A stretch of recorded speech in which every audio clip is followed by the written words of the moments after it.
दोस्तों, क्या आप कभी सोचते हैं कि जीवन में सच्चा सुख क्या है? क्या आप कभी सोचते हैं कि यह जो हर समय की थकान, यह जो मन की उदासी है, इससे कैसे छुटकारा पाया जाए?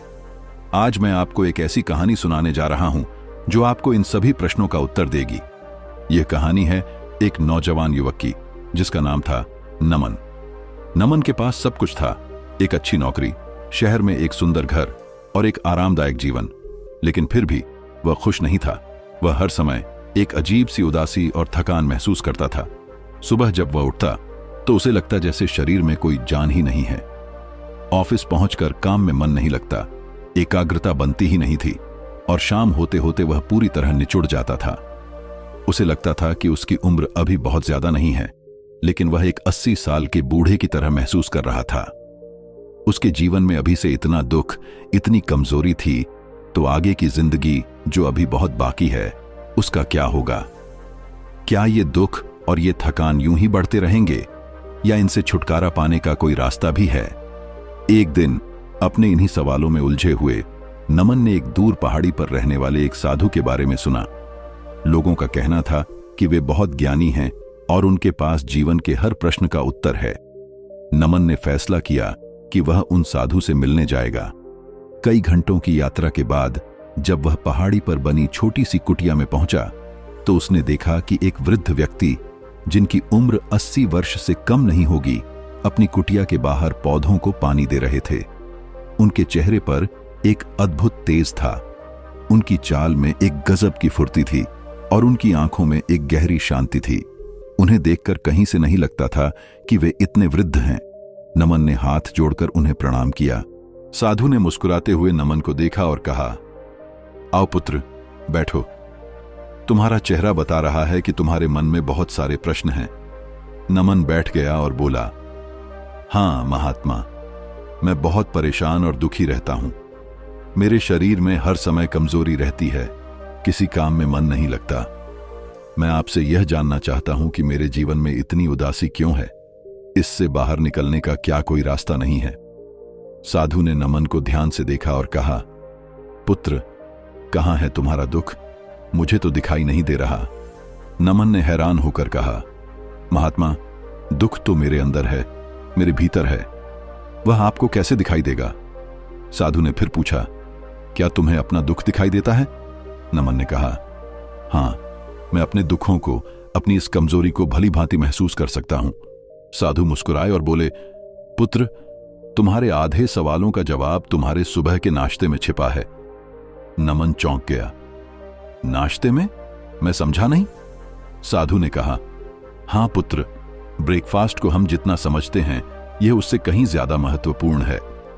तुम शायद हैरान हो यह जानकर, लेकिन तुम दिन भर कितना ऊर्जावान महसूस करोगे। तुम्हारा पेट कितनी जल्दी कम होगा, तुम्हारी जंक फूड खाने की इच्छा कितनी प्रबल होगी, काम में एकाग्रता बनेगी या नहीं, यह सब इस बात पर निर्भर करता है कि तुम सुबह नाश्ते में क्या खाते हो। रात भर सोकर जब हम जागते हैं, तब शरीर को न सिर्फ पोषक तत्वों की जरूरत होती है, बल्कि उस समय शरीर बहुत आसानी से न्यूट्रिएंट्स को सोख भी लेता है। इसलिए यह बहुत जरूरी है कि तुम्हारा ब्रेकफास्ट पौष्टिक हो। लेकिन तुम जो खा रहे हो, वह तुम्हारे शरीर को ऊर्जा देने की बजाय उसकी ऊर्जा छीन रहा है। फिर साधु अपनी कुटिया के अंदर गए और मिट्टी के एक बर्तन में रखे हुए अंकुरित मूंग लेकर आए। उन्होंने एक मुट्ठी अंकुरित अनाज नमन के हाथ में रखते हुए कहा, यह है दुनिया का सबसे शक्तिशाली नाश्ता। तुम इसे साधारण अंकुरित अनाज यानी स्प्राउट्स कहते हो। हैरानी तो इस बात की है कि हम लोग इसे खास नहीं मानते। नमन ने स्प्राउट्स को देखते हुए कहा, लेकिन इसमें ऐसा क्या खास है? मैं तो मूंग की दाल खाता ही हूं, अब इसके स्प्राउट्स खाऊंगा तो अलग क्या है? साधु ने समझाया, पुत्र, किसी भी फूड के आगे सुपर लग जाता है जब वह स्प्राउट हो जाए। यह एक लाइव फूड है, इसमें प्राणिक शक्ति भरपूर होती है। तुम पकी हुई मूंग की दाल को मिट्टी में खाद पानी के साथ डालो, क्या होगा? कुछ नहीं। लेकिन इन स्प्राउट्स को मिट्टी में डालो तो उसमें से मूंग दाल का पौधा निकल आएगा। इसका मतलब यह हुआ कि मूंग स्प्राउट में ऐसी चीजें हैं जो पकी हुई मूंग की दाल में नहीं बचती, और वो चीजें हैं ढेर सारे माइक्रोन्यूट्रिएंट्स, जिनको पूरा करने के लिए तुम जैसे लोग बाजार से महंगी मल्टीविटामिन की गोलियां खरीदते हो। क्या तुम जानते हो कि जब कोई दाना अंकुरित होता है तो उस प्रक्रिया में ऐसे बायोकेमिकल बदलाव होते हैं कि उस दाने के अंदर मौजूद न्यूट्रिएंट्स 20% से लेकर 400% तक बढ़ जाते हैं। स्प्राउट्स में B vitamins, folate, zinc, iron, magnesium जैसे विटामिन्स और मिनरल्स भारी मात्रा में होते हैं। अगर कोई हफ्ते में सिर्फ 2 बार भी यह नाश्ता करे तो उसे कभी मल्टीविटामिन खरीदने की जरूरत नहीं पड़ेगी। साधु ने आगे कहा, सुबह जब तुम भारी परांठे या कुछ और खाकर ऑफिस पहुंचते हो तो नींद आने लगती है, और अगर कोई हल्की चीज खा लो तो 2 घंटे में दोबारा भूख लगने लगती है। यहीं अगर स्प्राउट्स खाओ तो तुम्हारा पेट भी लंबे समय तक भरा रहेगा और तुम ऊर्जावान भी महसूस करोगे। तुम्हारा शरीर हल्का रहेगा, मन शांत रहेगा, और जब शरीर में ऊर्जा होती है तभी मन जीवन के गहरे प्रश्नों पर विचार कर पाता है। थके हुए शरीर से तुम सत्य की खोज कैसे करोगे? नमन को कुछ कुछ समझ आने लगा था, लेकिन उसके मन में अभी भी शंका थी। साधु उसकी शंका को समझ गए और बोले, चलो आज मैं तुम्हें जीवन का एक और सत्य दिखाने के लिए एक जगह पर लेकर चलता हूं। वहां पर तुम्हें कुछ भी नहीं बोलना है, बस चुपचाप सारी बातें सुनते रहना है। इसके बाद तुम्हें अपने सारे प्रश्नों के उत्तर खुद ही मिल जाएंगे। यह कहकर साधु उठे और नमन उनके पीछे पीछे चलने लगा। कुछ दूर चलने के बाद वे गांव के एक घर में पहुंचे। घर में बहुत सारे लोग खड़े थे और बीच में एक चारपाई पर एक अत्यंत वृद्ध आदमी लेटा हुआ था जो अपनी अंतिम सांसें गिन रहा था। साधु को देखते ही सभी लोगों ने उनके लिए रास्ता बनाया और साधु उस आदमी के पास उसकी चारपाई पर जाकर बैठ गए। नमन भी पास में ही बैठ गया। चारपाई पर लेटे हुए वृद्ध आदमी ने कहना शुरू किया, हे महात्मा, मैं नहीं जानता कि मेरे जीवन में कितनी सांसें और बची हैं। पता नहीं किस वक्त मुझे भगवान के घर से बुलावा आ जाए। मैं मरने से पहले अपने कुछ सवालों के जवाब आपसे जानना चाहता हूं। साधु ने शांति से कहा, पूछो। वृद्ध आदमी ने कहा, अपने आखिरी वक्त में मुझे अपने बचपन के दिन बहुत याद आ रहे हैं। मैं अपने बचपन के दिनों को याद करता हूं और सोचता हूं कि वो भी क्या दिन थे। न कुछ पाने की फिक्र, न कुछ खोने का गम। बचपन के उन दिनों को याद करके मेरी आंखों में आंसू आ जाते हैं। मुझे लगता है कि कितनी आजादी थी उस समय, मेरा मन कितना खुला हुआ था। लेकिन जैसे जैसे मैं बड़ा होने लगा, लोग मुझे जिंदगी की दौड़ में आगे निकलने के लिए कहने लगे। मेरे पिता अक्सर मुझसे कहते थे कि तुम पढ़ाई में अपने भाई जैसे क्यों नहीं हो। यह सब सुनकर मेरा मन बहुत बेचैन रहने लगा। उन तानों से तंग आकर मैंने जीवन में कुछ हासिल करने का निश्चय किया। मैंने दिन रात मेहनत की और अपना खुद का व्यापार खड़ा कर लिया। मुझे बहुत खुशी हुई, क्योंकि जो लोग मुझे ताने देते थे वही लोग अब मेरे आगे पीछे घूमने लगे थे। कुछ वक्त बाद एक रईस बेटी से मेरी शादी हो गई और मुझे लगा जैसे मेरा जीवन स्वर्ग बन गया हो। फिर मुझे 2 बेटे हुए। अब मेरा मन मेरे बच्चों के लिए कुछ करने को उत्सुक हो गया। मैं और भी ज्यादा धन कमाने में लग गया और जल्द ही मैं अपने नगर का सबसे बड़ा व्यापारी बन गया। सब कुछ अच्छा चल रहा था, लेकिन एक दिन अचानक मेरी पत्नी मुझे छोड़कर चल बसी। इससे मुझे बहुत गहरा सदमा पहुंचा। मेरे बेटों ने मुझे हिम्मत दी और धीरे धीरे मैंने भी अपने मन को समझा लिया। मैंने अपना सारा ध्यान अपने बेटों पर लगा दिया। उनकी खुशी में ही मुझे खुशी होती थी। वृद्ध ने एक गहरी सांस ली और आगे कहा, इस जीवन चक्र में अक्सर मुझे महसूस होता था कि आखिर जीवन क्या है, मैं कौन हूं, मैं इस दुनिया में क्या करने आया हूं। ऐसे सवाल मेरे मन में उठते थे। मुझे आपके बारे में भी पता चला कि आप ध्यान की ऐसी प्रणालियां बताते हैं जिससे जीवन का मतलब समझा जा सकता है। लेकिन मैं हमेशा सोचता रहता था कि पहले मैं अपने जीवन से दुखों और परेशानियों को दूर कर लेता हूं, अपने व्यापार को और बढ़ा लेता हूं, बेटों की शादियां कर देता हूं, उसके बाद ध्यान में अपना पूरा मन लगाऊंगा। और यही सोच सोचकर मैं कभी ध्यान नहीं कर पाया। धीरे धीरे वक्त बीतता रहा और आखिर में उम्र ढलने के बाद मैं बीमार पड़ गया। वैसे मेरे जीवन में कोई कमी नहीं रही। मेरे बेटों ने मेरा अच्छा साथ दिया। मैंने जीवन में बहुत कुछ हासिल भी किया। लेकिन अब जब मैं अपने जीवन में पीछे मुड़कर देखता हूं तो मुझे एहसास होता है कि मेरे बचपन के दिन ही सबसे प्यारे दिन थे। अब मुझे लग रहा है कि जो भी मैंने किया उसमें से मैं एक सुई भी अपने साथ नहीं ले जा सकता। यह कहकर उस आदमी ने साधु से पूछा, मैं चंद मिनट का मेहमान हूं, क्या आप मुझे कोई ऐसा सूत्र बता सकते हैं जिससे मैं सुकून से मर सकूं? मेरे मन के सारे सवाल शांत हो जाएं और मैं जीवन का असली मतलब समझकर मर सकूं। साधु ने कहा, हर इंसान को बचपन के दिन इसलिए प्रिय होते हैं क्योंकि उस समय उसे कोई चिंता नहीं रहती। वह आजाद होता है, उसके मन में कोई लालसा नहीं होती। लेकिन जैसे जैसे इंसान की आयु बढ़ती है, उसकी इच्छाएं और कामनाएं दिन ब दिन बढ़ती जाती हैं। और इसीलिए इंसान या तो भविष्य की तैयारी में लगा रहता है या फिर अतीत के बारे में सोचता रहता है और वह वर्तमान में जीना भूल जाता है। तुमने अपना पूरा जीवन अपनी कामयाबियों, अपने बेटों, अपनी पत्नी और अपने भविष्य की योजनाओं में ही बिता दिया और तुम हमेशा यही सोचते रहे कि पहले मैं अपने जीवन को व्यवस्थित कर लेता हूं और उसके बाद सत्य की खोज करूंगा। लेकिन हम यह भूल जाते हैं कि कल कभी नहीं आता। भविष्य की योजनाएं कभी पूरी नहीं होती।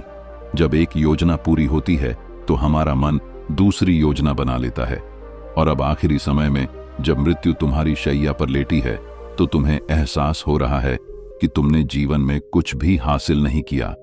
वृद्ध आदमी ने हाथ जोड़कर कहा, महात्मा, यह तो मैं जानता हूं कि मुझसे गलतियां हुई हैं, लेकिन क्या मैं अब भी परिपूर्णता के साथ नहीं मर सकता?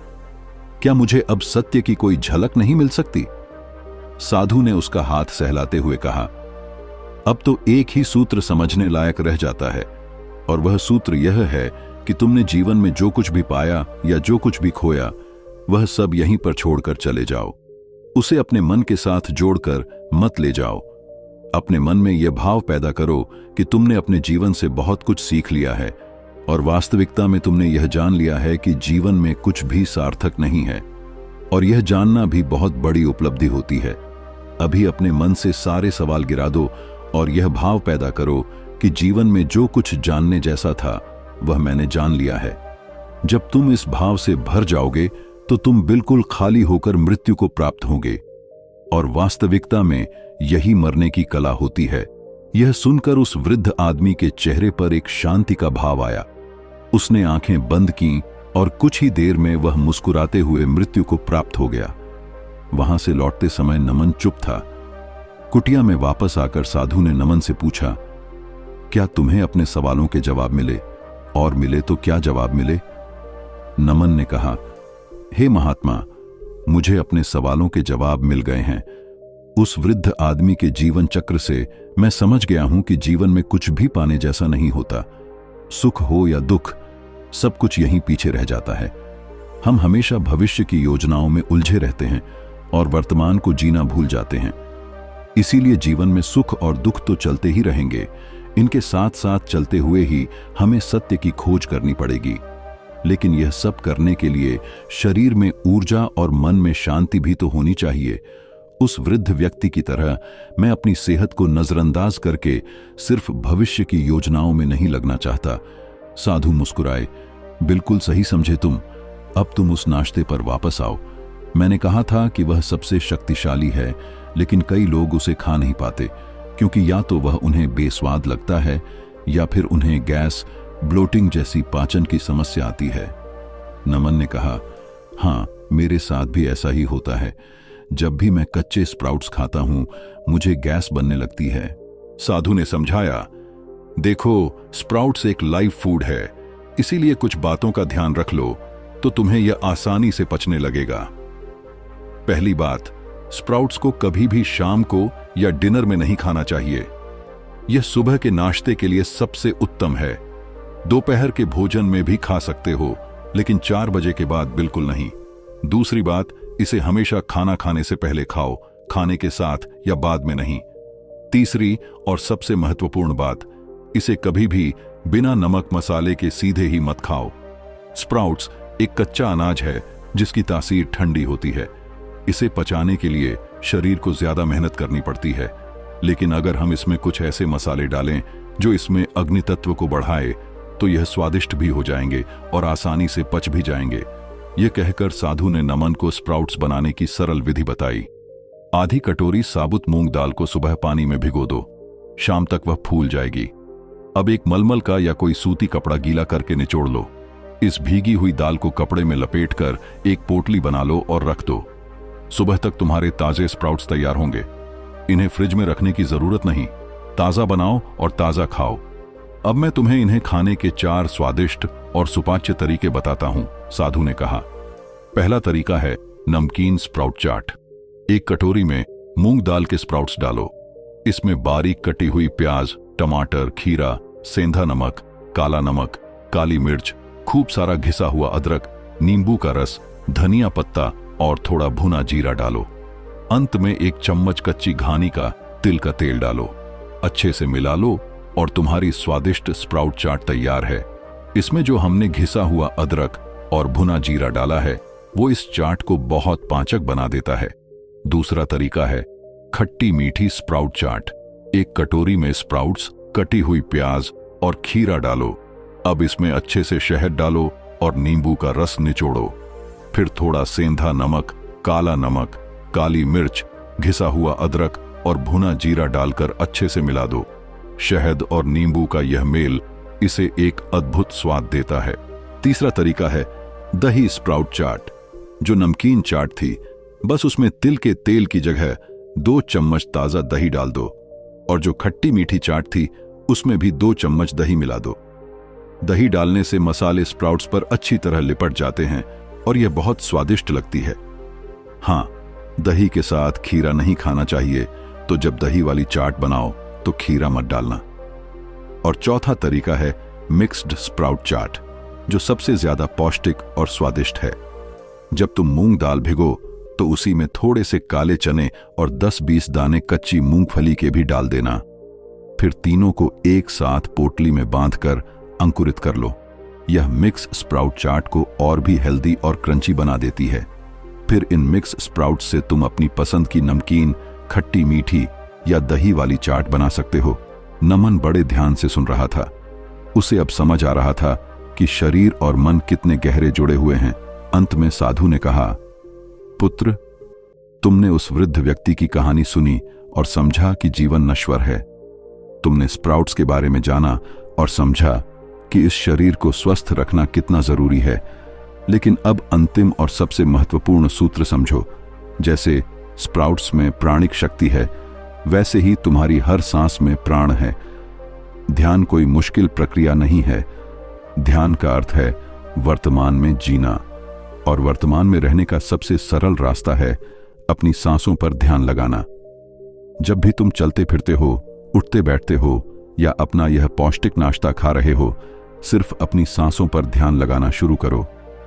सांस किस नाक से आ रही है, किस नाक से जा रही है, बस उसके साक्षी बन जाओ। तुम्हारा मन तुम्हें भटकाएगा, हजारों विचार लाएगा, लेकिन जब भी तुम्हें होश आए तुम फिर से अपनी सांसों पर ध्यान ले आना। सांसें हमेशा वर्तमान में चलती हैं, न ही वो भविष्य में चलती हैं, न ही अतीत में। जब तुम अपनी सांसों से जुड़ जाते हो तो तुम वर्तमान में जीना सीख जाते हो। तो तुम्हारी यात्रा यहीं से शुरू होती है, एक स्वस्थ शरीर और एक शांत मन के साथ। कल सुबह उठो, अपने हाथों से यह जीवन देने वाला नाश्ता बनाओ, उसे पूरे ध्यान से खाओ और अपनी सांसों के प्रति सजग रहो। तुम्हारे दुख, तुम्हारी कमजोरी, तुम्हारी उदासी धीरे धीरे विलीन होने लगेगी, जैसे सुबह की धूप से ओस विलीन हो जाती है। नमन की आंखों में अब एक नई चमक थी। उसने उन साधु के चरणों में सिर झुकाया और कहा, महात्मा, आपने मेरी आंखें खोल दी। मैं हमेशा बड़े बड़े उत्तरों की तलाश में था, लेकिन असली जवाब तो इतने सरल और मेरे इतने करीब थे। उस दिन नमन एक नई समझ और एक स्पष्ट रास्ते के साथ पहाड़ी से नीचे उतरा।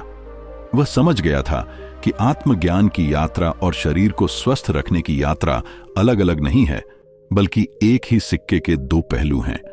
और इस महान यात्रा की शुरुआत एक बहुत ही छोटे लेकिन शक्तिशाली कदम से होती है, एक मुट्ठी अंकुरित अनाज से। धन्यवाद।